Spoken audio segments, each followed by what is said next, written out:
आप खबर शामिल करेंगे। वज़ीर आज़म की ज़ेर सदारत बिजली की लोड शेयरिंग की सूरत हाल पर हंगामी इजलास शुरू। इजलास से मुताल्लिक़ वफ़ाक़ी वज़रा पावर डिवीजन के आला हुकाम शरीक है। ज़राए के मुताबिक इजलास से बिजली की तलब और रसद से मुताल्लिक़ ताज़ा तरीन सूरत हाल पर ब्रीफ किया जाएगा। मज़ीद जानते हैं नुमाइंदा बोली फहाद चौधरी से। जी फहाद, आगाह कीजिएगा। जी देखिए, मुल्क भर में बिजली की तवील गैर एलानिया लोड शेडिंग पर वज़ीर आज़म शहबाज शरीफ ने गुज़िश्ता रोज नोटिस किया था और आज एक हंगामी इजलास हुआ वज़ीर आज़म की ज़ेर सदारत, जिसमें ज़राए के मुताबिक वज़ीर आज़म ने गैर एलानिया लोड शेडिंग फौरी खत्म करने की हिदायत कर दी है।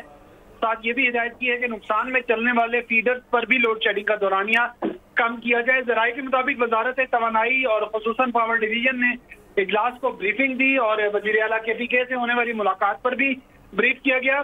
ज़राए के मुताबिक पावर डिवीजन ने बताया कि सिर्फ खसारे में चलने वाले फीडर्स पर लोड शेडिंग की जा रही है और इसके अलावा वज़ीर आज़म ने हिदायत की कि गर्मी में आवाम को ज्यादा से ज्यादा रिलीफ दिया जाए और कोशिश की जाए कि जो नुकसान में जाने वाले फीडर्स हैं उन पर भी लोड शेडिंग कम की जाए और गैर एलानिया लोड शेडिंग को फौरी तौर पर खत्म किया जाए।